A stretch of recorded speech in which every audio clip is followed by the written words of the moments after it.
Yo, ladies and gentlemen, brothers and sisters, friends, enemies, and comrades, I hope you're doing well wherever you are. This is Kenya Revolutionary for another video coming at you um, at this wonderful day. It's sunny outside. It's actually really nice today, so I feel good. I'm outside, like I said. But anyway, today, the topic of the day, as you can see, is Sifuna and Orengo reacts. Wanga and the rest respond. Okay? Sifuna and Orengo reacts.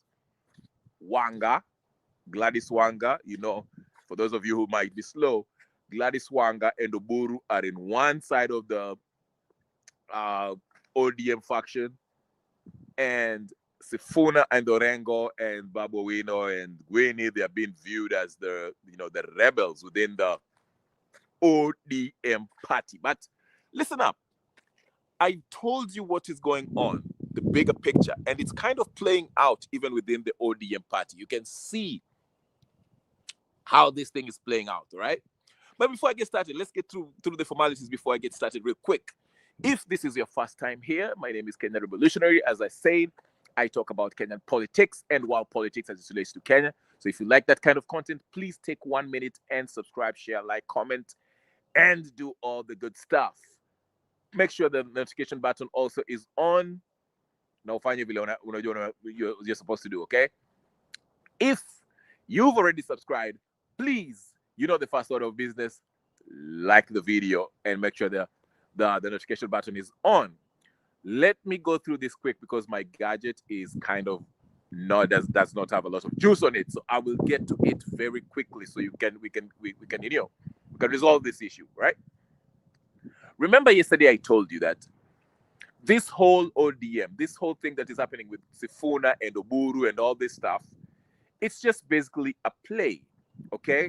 The concentration today is so much on Sifuna, how he responded, and of course, we know what he was going to say. We know what we suspected. He's told us that, basically his woes, his, troubles are coming from Ruto, that Ruto has taken over the party of ODM, the leadership, at least it is.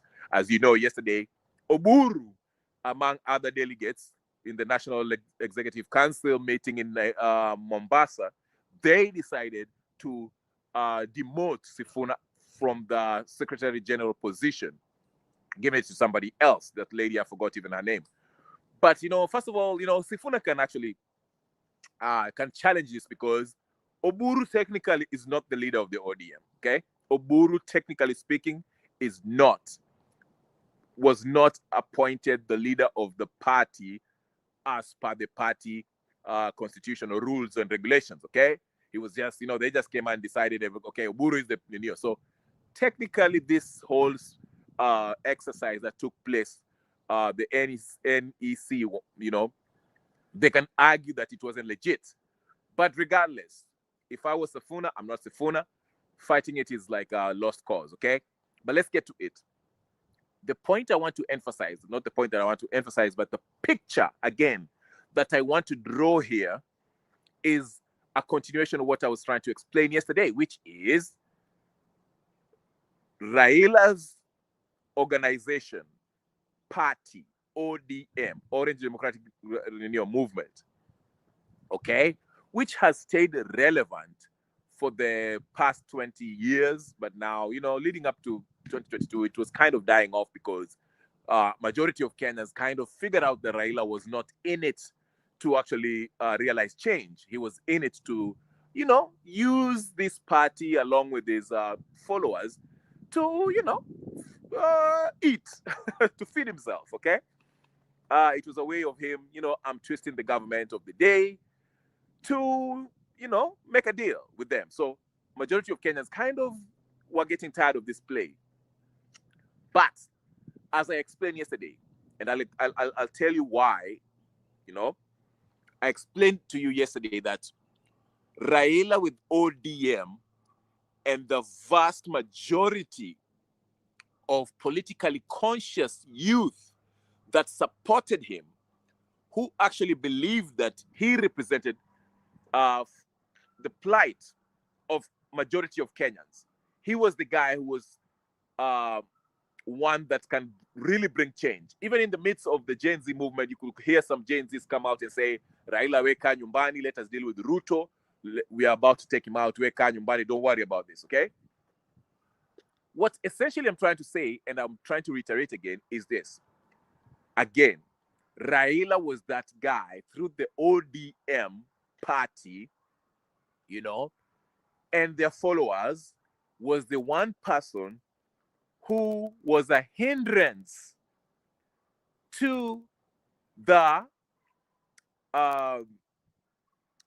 Kenyatta family who represent the British. I told you the Kenyatta family are the representation of the British power in Kenya. Okay? And again, these guys cannot overtly show their hand of how powerful they are because it can provoke a revolt from the people. So they have to use political stooges and minions and prop up all these leaders like Alonso, Martha Karua, Gachagua, who was his personal assistant, the Tawe guy from Transioya, Wamalwa, Matiangi, and all these folks. And he is also dipping his hand indirectly on the Luo Nyanza part of government. Because Luo Nyanza, historically, since the Kenyattas had their difference with the Odingas, politically, that is, outside politics, these guys, like I tell you, they're nothing but friends. But politically speaking, because you have to understand the structure, power structure in Kenya, okay? Even though these guys, all of them, are working for the Western powers in order to make sure that the interest of the West in Eastern Africa, especially in Kenya specifically, is safeguarded. The British can extract minerals from Kenya, can use the human resources they got through all these useful idiots, okay? Okay, and continue owning, owning land. There's some land in coastal region that the British own for the next 100 years. These are deals that Kenyatta one actually signed. It was not only him and along with his minions. If you look at the people who became billionaires in the 1960s, these are guys who are working with the British government, okay? So historically speaking, politically, they've always been at odds with the Luo Nyanza and the western part of Kenya. That's why you see, traditionally, the Western Kenya has always been viewed as the opposition folks. Now, again, very quickly, remember, you have to listen to what these people say. I told you, go to Gaito's page. He actually has videos and clips of proof that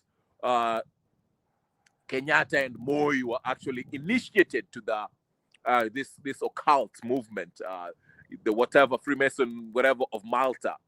Okay, go to Gaito's page on Twitter, on Twitter X. You can see those evidence that I'm talking about. Karibu sana, Mr. Studio, JSS 18 Studio. Okay, you can see all that stuff. But let me go back to what I'm trying to say here. So, like I said, remember Moi made a famous comment where he said, Kenya iko na wenyewe. Remember that? This was the president, the most powerful president, dictator at the time, who came out and said, Kenya iko na wenyewe. What did Moi mean? Moi was basically referring to the powers that are actually behind what we perceive as real power. Okay, there were people who are actually controlling things externally, who are interfering in the inner workings of Kenyan politics. And this involved the most powerful family, with his Kenyatas, and all these folks who are billionaires that you see, who are working on behalf of Kenya, the British government. Now, listen to me very carefully. So I'm coming to ODM, Sifuna, and Wanga. Listen to me, walk with me. You don't have to walk you through this so you can understand what I'm trying to say. So, now that you have that understanding, all right, Raila, as I explained, Raila has always been a hindrance to these British colonial stooges. He was the guy who was he had enough power to derail their plans from being realized expeditiously. Okay? Whenever they would install somebody, think about it. Hold on, very quickly. Think about this. Why would, after 24 years of dictatorial rule by Moi, why would he choose Uhuru Kenyatta, the son of Jomo, as a presidential candidate? Why would he do that? It is because he was the most trusted in line of this Masonic cult that Jomo and Moi had been part of, initiated by the British. And even go back to Gaito's page, you will see Uhuru Kenyatta has a shirt of the Freemasons on his signal in his shirt. But anyway, so what I'm trying to say is this: Moi alikuwa anarudisha mkono. That's why he had to ruka Raila. Because remember Raila when he was in NDP, NDP. Okay? And he joined Moi in a coalition. Because he thought Moi became Secretary General of KANU, or whatever the case is. Because he thought Moi was going to pick him to be the presidential candidate in 2002. But Moi akamruka. And Moi endorsed Uhuru Kenyatta. Okay? But the wave, people was tired of these two, and they were like, no. We are a democracy. Paka tuchague mtu outside of Moi and the Kenyattas. Okay? So, that's why Kibaki came in. But again, once Kibaki came in, his administration was infiltrated with the so-called,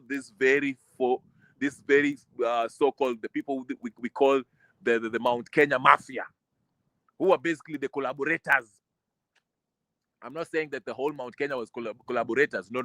I'm talking about a section of them. The Kenyattas leading them with Wakina Nani. Joe, I forgot his name. These powerful billionaires that worked with the British. Let's be clear. There was a clique. What actually they are called home guards.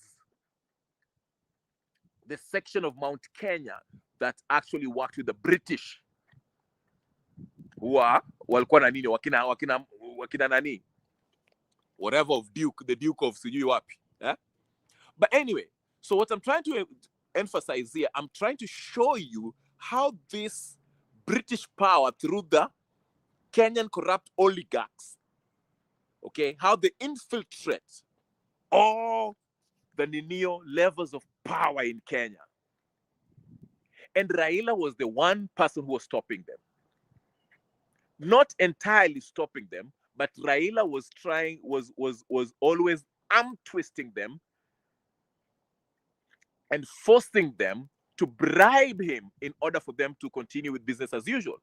Remember, Raila, if he doesn't get anything he wants, he pretends that he's with the people. Oh, that's when he starts talking about corruption, extrajudicial killings, zile pesa inaibiwa. Then as soon as akipewa pesa, Uhuru akishampatia pesa, so now he's with Uhuru. Evil. Same thing. He was exposing Ruto.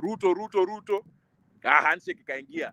Now give us time. We work with Ruto. I'll donate my experts. I'll do this. We are not in. You see what I'm saying? So they got tired of Raila Odinga. Walichoka na Raila Odinga. And that's why Raila Odinga is no longer with us, in my opinion. Walimfanyia ile kitu.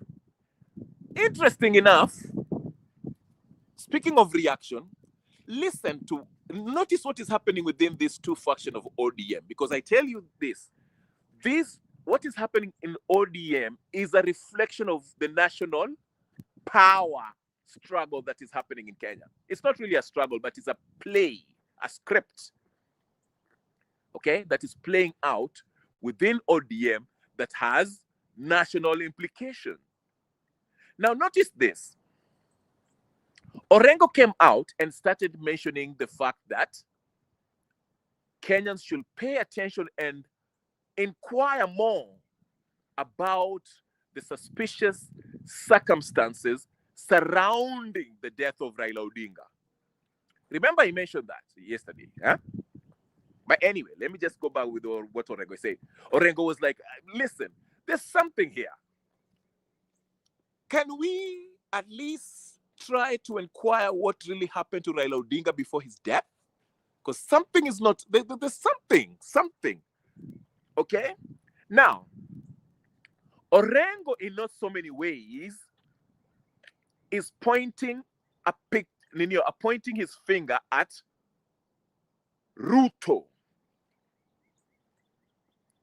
Okay? He's basically, because his argument is, I mean, he didn't say this, but this is what I'm saying now. He's basically saying that the people who are supposed to make sure that somebody as powerful as Raila Odinga, who was in this broad-based government with the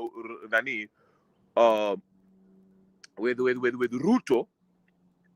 Ruto should have made sure that Raila is safe. But Raila aliuliwa, so to speak. Okay? Allegedly. All right? So notice that the Sifuna faction of the ODM side, Sifuna, Winnie, Babu Owino, Orengo, are blaming Ruto, just like Sifuna said, Ruto blamed Oburu, for taking orders, matching orders from Ruto. Notice what I'm trying to say. The Orengo faction, the Sifuna faction of ODM, is blaming Ruto for destroying and taking over ODM. Okay? While the Wanga, Junet, and the rest of them, the Mbadi, are blaming Uhuru Kenyatta for allegedly paying Wakina Sifuna to infiltrate ODM so that they can destroy ODM. If you remember, Oburu was giving a speech yesterday and he said, Uhuru tafadhali wachana with our party. You had the power. You were supposed to help us hand over hii to party hii ushindi, but you failed. Ukawacha hii kura iibiwe na tukashindwa. And some people are asking, so why are you getting into a coalition with somebody who stole your vote if you won? But anyways, regardless, Oburu basically was blaming Uhuru Kenyatta, saying, and if you listen to Mbadi, whenever Mbadi speaks about any kind of, taxes or any kind of governmental progress that they think they've made, he always said, like, there's a clip where he says, we were being taxed 25% under Kibaki, and then it was, I don't know how much by Uhuru, but Ruto has brought it down to, I think, 15% or something like that. That was what he was saying. I can't verify that information. I'm just saying. Then he continued. Badi, who's the treasury, kept on saying this. Notice this. He said, so with all these things that the president is doing, these wonderful things, why would you still not support him? Could it be that it is because of tribalism? Basically implying that the Mount Kenya people, who are understood to be now fully under Uhuru Kenyatta through him being Mudamaki and the handshake he had with Gachagua, he's basically implying that Uhuru Kenyatta, being the Mudamaki, and his people, his tribe of Mount Kenya Kikuyus, they do not like Ruto simply because Ruto is a Kalenjin and is aligned to the politically, their political nemesis, the Luos. That's why they don't like Ruto. That's basically what Mbadi is trying to say. Now, notice what I'm simply trying to illustrate to you by mentioning all this is this, that one side, the Ruto side, the Sifuna side, the Sifuna side, the Babu Owino side, the Winnie side, the Orengo side, the Otsotsi side, they're basically blaming Ruto for destroying ODM, while the Oburu, Wanga, Mbadi, Junet are blaming Uhuru Kenyatta for destroying ODM. Now think about this. Think about this. Let me bring it home before we finish here. Bring it home, like the video. Remember I told you, Uhuru Kenyatta and Ruto were never enemies. They were working together. Hii kukosana ilikuwanga mchezo. No, I told you that. I listen to me. Even Gachagua and Ruto, they're not enemies. Ni kujifanya tu ile for the cameras. These people, it's a game that is being played. Remember, I told you, if Uhuru did not want Ruto to become the president, Uhuru angefanya juu chini, given all the power that he had, the police force, the army, all that, he would have not let Ruto become the president. And vice versa. Conversely, Ruto, the first thing he would have done once he became the president of Kenya was would be to arrest Uhuru Kenyatta. Even if it's not arresting, he would have made his life miserable if they were really enemies. But they are not. This was a plan. Remember, kumi yangu, kumi yako, alafu gacha, then he stopped himself. That one famous speech that Uhuru was giving, and he was drunk. He was somewhere in Mount Kenya, was giving a speech. Alisema kumi yangu, kumi yangu, kumi yako, kumi ya huyu Ruto, then gacha, then he stopped himself. Because he remembered the plan. So in order for this to be realized, they had to get rid of this hindrance, this person that kept on not blackmailing them, but extorting them, who was Raila Odinga. Raila Odinga was extorting them. Anaeka bumps kwa hii plan yao. So now Raila Odinga is out of the way. They have to scramble for what Raila left behind. That vehicle that Raila assembled that had much support from majority of the youth who are willing to die for Raila Odinga. Wale watu wa kungoa reli.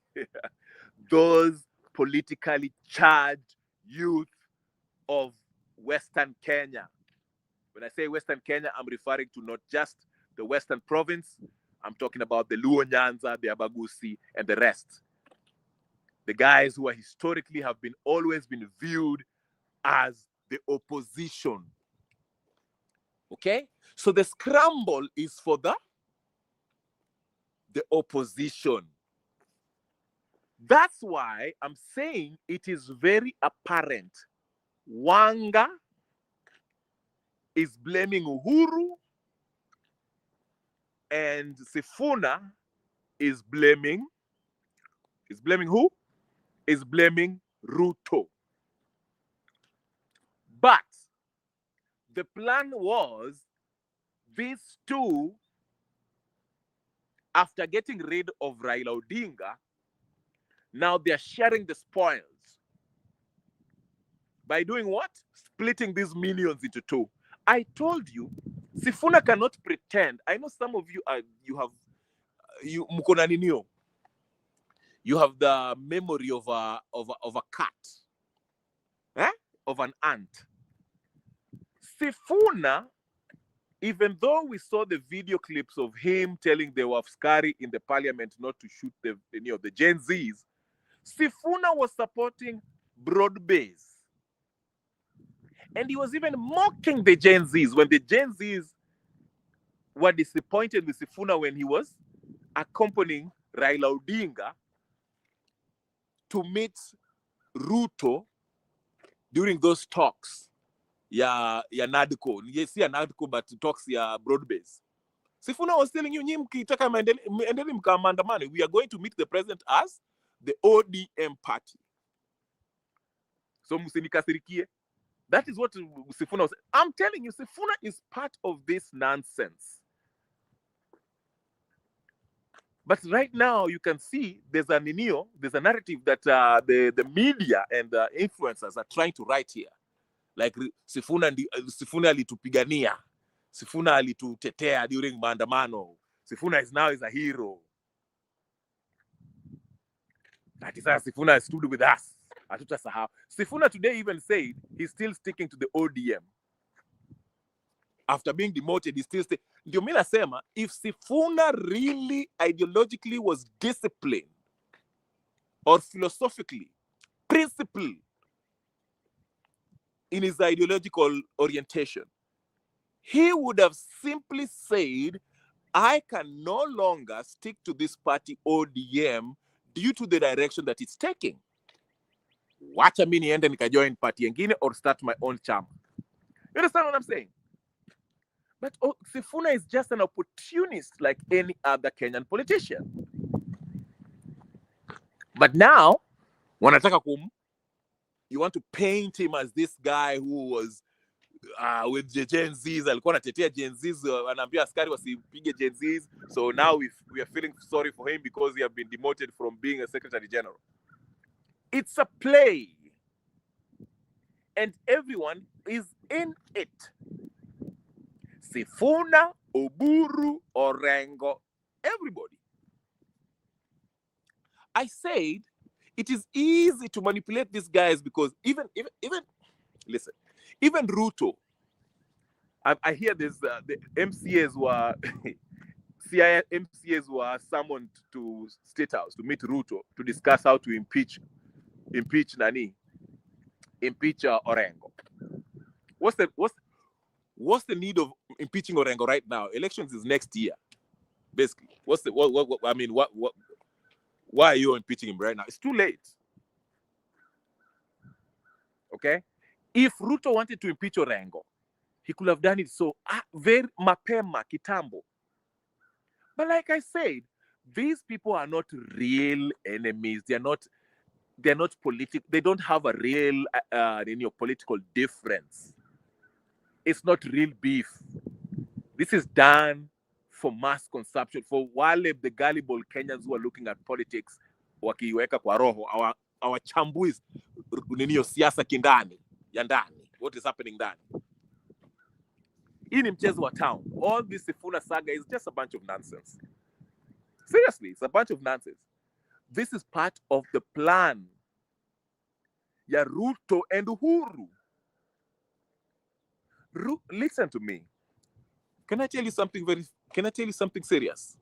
I want you to listen to me. You cannot be the president of Kenya without the approval of the British. Without the approval of the Kenyattas. Unasikia? You cannot. Why do you think we are always having a president that has not legitimately won the elections? Karibu Shamaya. Why? But the popular one, ambaye anatumikia watu, does not get elected. Uhuru never got elected. Ruto, I can argue that he never got elected. Maybe he did win. Kibaki's second term never got elected. Moi never got elected. Jomo Kenyatta was never elected. He was appointed by the British. Right? So that's what I'm trying to say here. Ruto hakukuwa president by accident. And it's not because he was influential ama nini. It had to be okayed by the British and the Kenyattas. And that is why there's no way Ruto can go for the Kenyatas, for the atrocities that Uhuru did, or the ile mambo ya ninio, tufungue ile mambo ya land.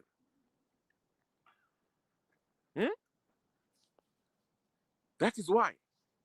So that is how they play this game. Again, just to wrap up, I don't want to go more than 30 minutes. I'm telling you this.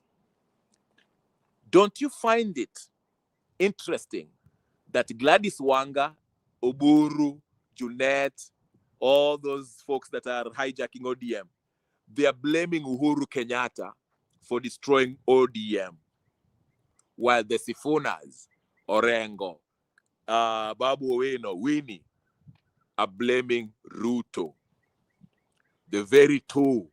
These two people who are actually behind the post-election violence in Kenya in 2007.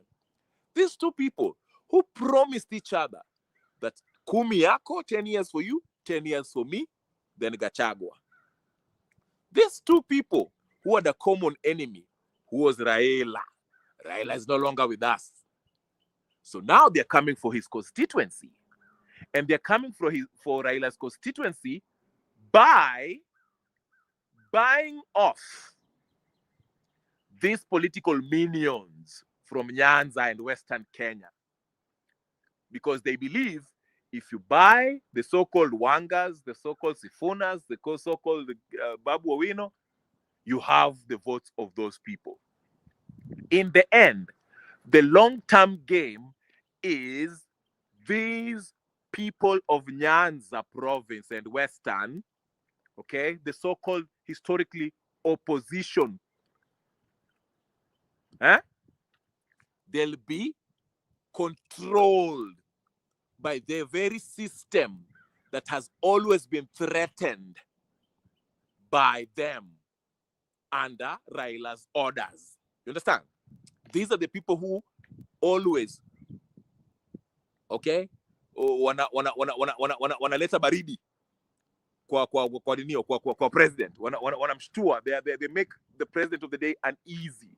But now that Uhuru Kenyatta, through Ruto, his buddy, his friend, they have been able to buy off these minions, the representatives, the so-called leaders, the chieftains that are in Western Kenya and Luo Nyanza and the ODM party. So in public, it looks like there's ODM is split between Oburu and Sifuna, and they're having these political differences and all this stuff. But in reality, wote wamekwa kwa box. They're under the rule of the people who control the system, who are Ruto and Uhuru, who are working under the Kenyatta family, who are representing the British government.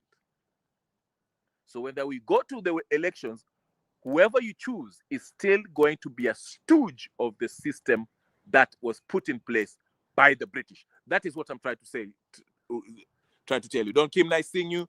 Nice seeing you, Shamaya, M. Koech, and JS Studio. I'll leave it here. It's been 30 minutes. I won't go longer than that. My video is dying. Anyway, thank you so much. Like, share, subscribe, comment, do all the good stuff. I'll talk to you guys later. Peace and blessings. I'm out.